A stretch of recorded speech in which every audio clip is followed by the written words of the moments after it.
Salam kerahiman. Hari ini kita ketemu lagi di tanggal 9 Agustus. Kita akan bahas dari diary nomor 480 dan 482. Kita mulai ya. Dalam nama Bapa dan Putra dan Roh Kudus. Amin.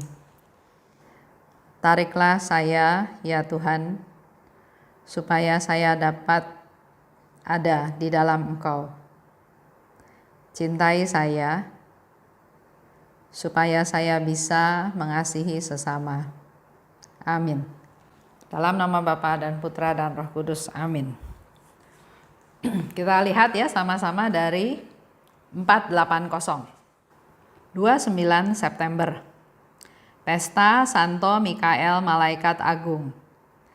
Secara batin, aku sudah dipersatukan dengan Allah. Kehadirannya merasuki diriku sampai ke lubuk hatiku dan memenuhi aku dengan damai, sukacita, dan pesona. Sesudah berdoa sejenak, aku dipenuhi dengan kekuatan dan keberanian yang luar biasa untuk menderita dan bertempur. Tidak ada suatu pun yang menggentarkan aku, juga kalaupun seluruh dunia berbalik menyerang aku. Segala penderitaan hanya menyentuh permukaan, tetapi mereka tidak mampu menemukan jalan masuk ke lubuk hatiku. Sebab Allah yang menguatkan aku, yang memenuhi diriku, bersemayam di sana. Semua jerat musuh dihancurkan pada tumpuan kakinya. Dalam saat perpaduan ini, Allah menopang aku dengan kekuatannya. Kekuatannya tersalur kepadaku dan membuat aku mampu mengasihi Dia. Dengan kekuatannya sendiri, jiwa tidak pernah mencapai keadaan ini. Pada awal rahmat batin ini, aku dipenuhi dengan ketakutan dan aku mulai menyerah kepadanya. Tetapi dengan amat cepat, Tuhan membuat aku sadar bahwa hal ini sangat tidak berkenan di hatinya. Dan Dia jugalah, Dia sendiri yang membuat kekuatanku mereda, yang membuat ketakutanku mereda. 482. Ya Allahku, aku menyadari misiku dalam gereja kudus. Adalah tugasku untuk bekerja keras terus-menerus guna memohon kerahiman bagi dunia. Aku menyatukan diri erat-erat dengan Yesus dan berdiri di hadapannya sebagai kurban penyilihan atas nama dunia. Allah sama sekali tidak akan menolak apapun ketika aku memohon kepadanya dengan suara putranya. Pada dasarnya, kurbanku sama sekali tidak ada artinya. Tetapi ketika aku menyatukannya dengan kurban Yesus Kristus, Ia menjadi kurban yang penuh kuasa dan memiliki kekuatan untuk meredakan murka ilahi. Allah mengasihi kita dalam diri putranya. Sengsara pedih yang ditanggung putra Allah terus-menerus menyingkirkan murka Allah. Itu yang mau kita bahas bersama-sama hari ini. 480 itu bicara tentang persekutuan dengan Allah. Sedangkan 482 bicara tentang pengorbanan. Dikatakan pada pesta Santo Mikael, Malaikat Agung, yang selalu dirayakan pada tanggal 29 September. Secara batin, aku sudah dipersatukan dengan Allah. Kita pun perlu ya, seperti Suster Faustina, memperingati pesta-pesta yang memang perlu diperingati. Salah satunya pesta Santo Mikael, Malaikat Agung. Secara batin, aku sudah dipersatukan dengan Allah. Kehadirannya merasuki diriku sampai ke lubuk hatiku. Itu yang dirasakan oleh Suster Faustina. Dan memenuhi aku dengan damai, sukacita, dan pesona. Ada Allah dalam diri kita, maka yang kita rasakan adalah ada damai, ada sukacita, dan pesona.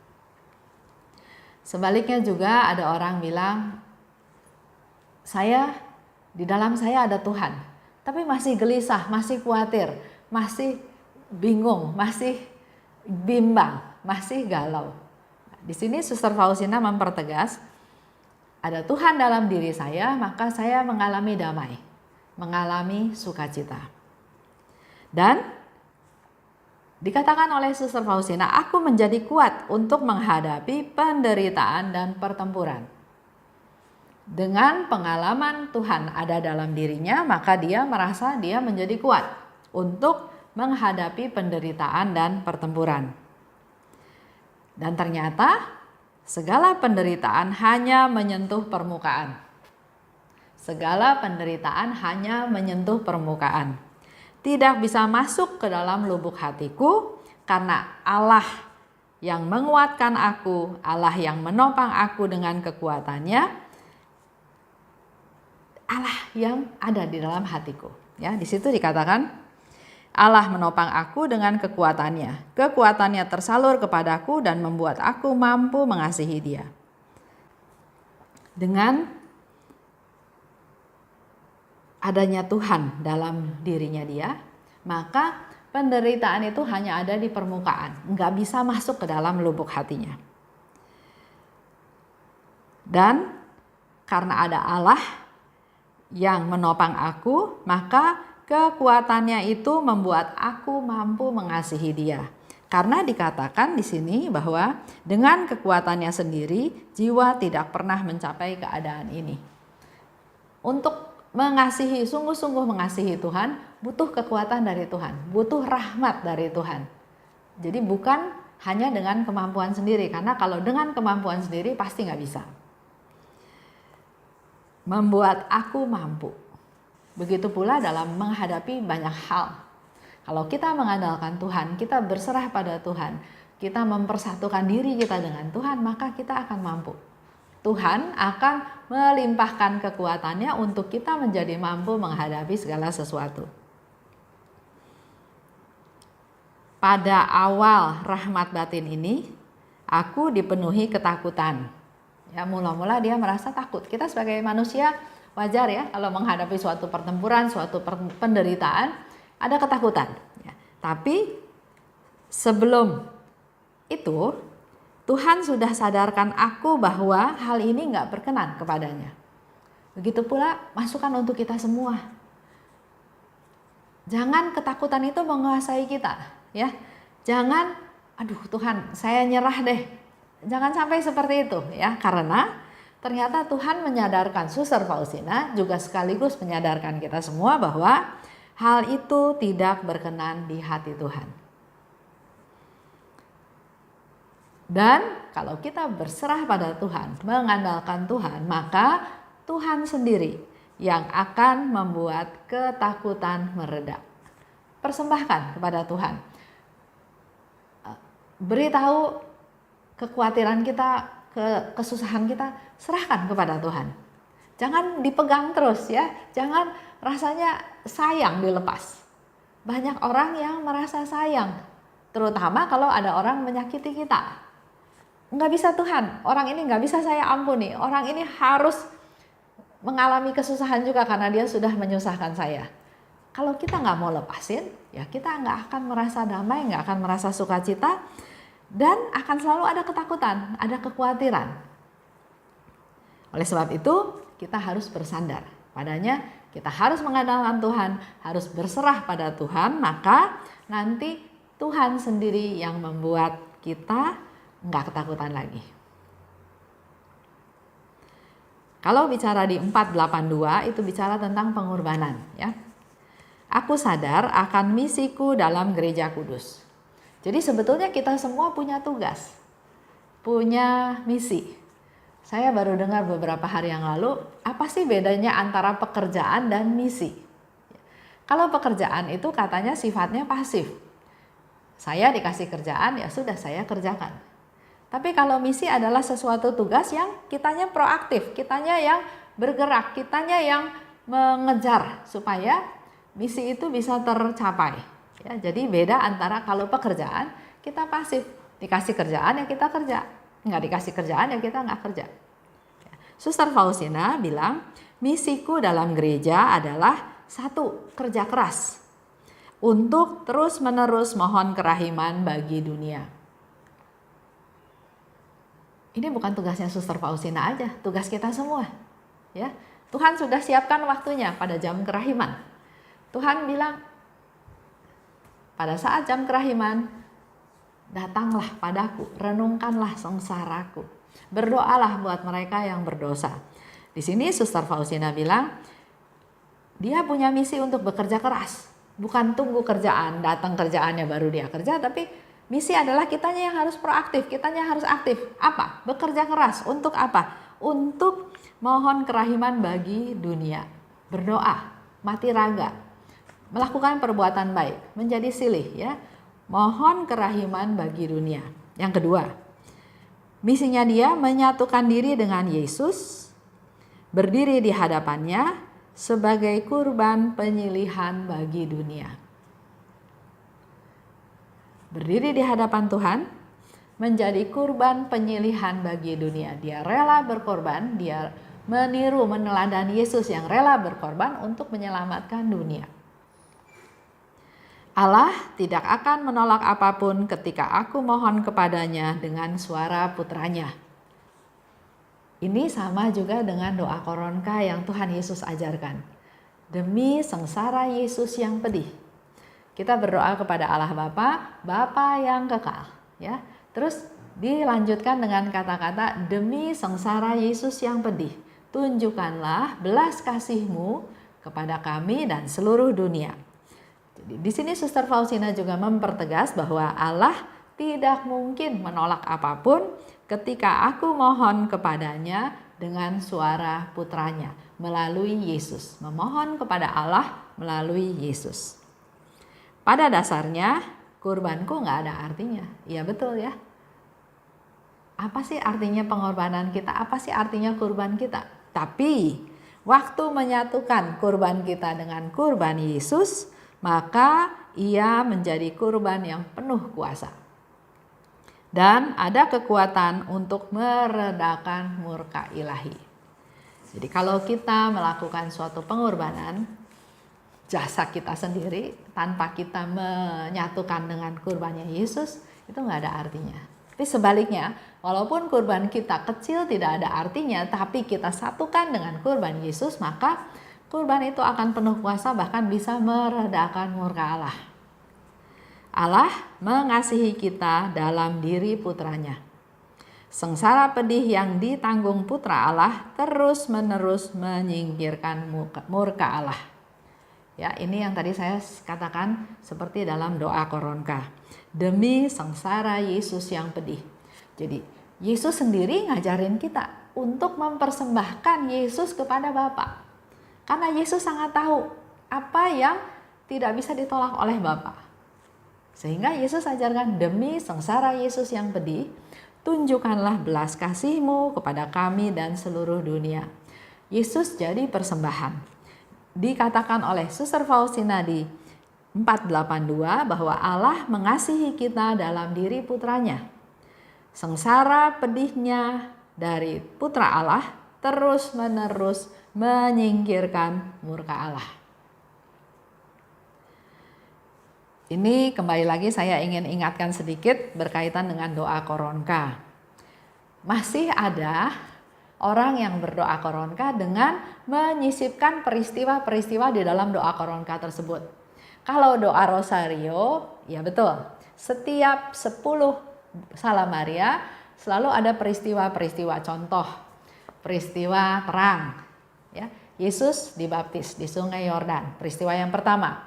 Peristiwa yang kedua, sebelum 10 Salam Maria, sebelum Bapa Kami dan 10 Salam Maria, peristiwa yang kedua, peristiwa terang yang kedua yaitu Yesus membuat mujizat yang pertama di Kana.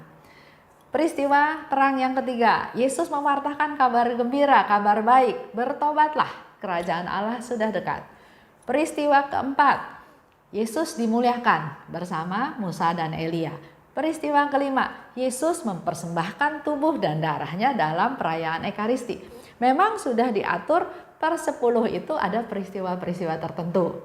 Tapi kalau doa koronka, sekali lagi saya mau ingatkan, karena masih banyak orang yang tanya sama saya dan juga masih ada banyak acara ya, di mana setiap doa koronka 10 demi sengsara Yesus yang pedih disisipkan dengan satu peristiwa. Kalau dari diary-nya Suster Faustina, apa yang ditulis oleh Suster Faustina itu adalah didiktekan oleh Yesus. Yesus minta doa koronka itu seperti yang ada di dalam diary, enggak ditambah-tambah dengan peristiwa-peristiwa. Jadi kalau misalnya Bapak Ibu mau tambah peristiwa-peristiwa, tambah renungan, silahkan lakukan di awal sebelum doa koronka. Dengan doa permohonan, dengan merenungkan sesuatu, dengan banyak hal silahkan ya. Terus masuk ke doa koronka, Bapa kami, Salam Maria, aku percaya, Bapa yang kekal, demi sengsara Yesus yang pedih 10 kali, terus Bapa yang kekal, dan diakhiri dengan Allah yang kudus, kudus dan berkuasa, kudus dan kekal, dan seterusnya. Setelah itu selesai, mau ditambah lagi dengan kata-kata tertentu, permenungan lagi juga silahkan. Tapi doa koronka ini adalah satu kesatuan. Jangan disisipi lagi dengan peristiwa-peristiwa. Kalau sudah biasa lakukan seperti itu, ayo sekarang kita rubah berdasarkan diary. Diary ini ditulis oleh Suster Faustina berdasarkan diktenya Tuhan Yesus kepada Suster Faustina. Jadi kita jangan merubah, ikuti apa yang diminta oleh Yesus. Oke, itu aja untuk hari ini. Semoga Bapak Ibu semakin bisa mengerti, bukan saya yang mau, bukan ikutin aturan siapa, tapi ayo kita balik ke diary Suster Faustina, di mana di situ Yesus jelas-jelas mendiktekan doa koronka itu yang seperti ada di dalam diary. Jangan ditambah-tambah. Terima kasih atas perhatiannya. Kita tutup ya dengan doa. Dalam nama Bapa dan Putra dan Roh Kudus. Amin. Allah Bapa yang Maha Baik, terima kasih atas penyertaan-Mu, atas kasih-Mu, atas berkat-Mu yang Kau berikan kepada kami. Kiranya melalui pengajaran menggali rahmat ilahi ini, kami boleh semakin mengerti apa yang Kau kehendaki. Agar melalui diary Suster Faustina, agar melalui apa yang kami pelajari, kami sungguh-sungguh dapat melaksanakan apa yang Kau kehendaki. Terima kasih Bapa, berkati kami, berkati keluarga kami, agar semakin hari semakin mengasihi Engkau, mencintai Engkau, dan melaksanakan apa yang Kau kehendaki. Kemuliaan kepada Bapa dan Putra dan Roh Kudus, seperti pada permulaan, sekarang, selalu, dan sepanjang segala abad. Amin. Dalam nama Bapa dan Putra dan Roh Kudus. Amin. Salam kerahiman.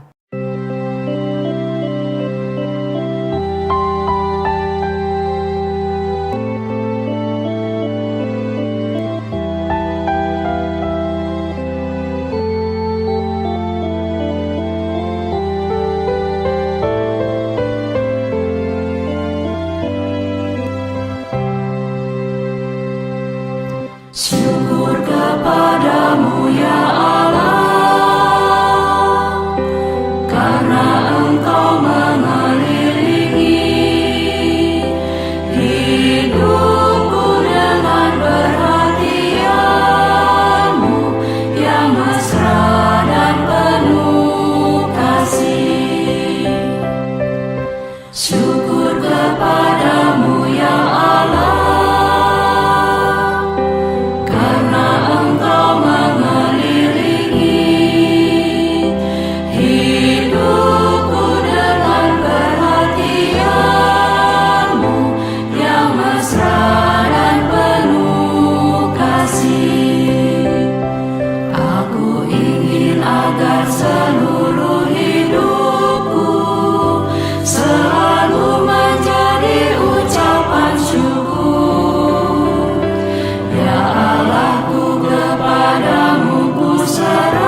pasrah.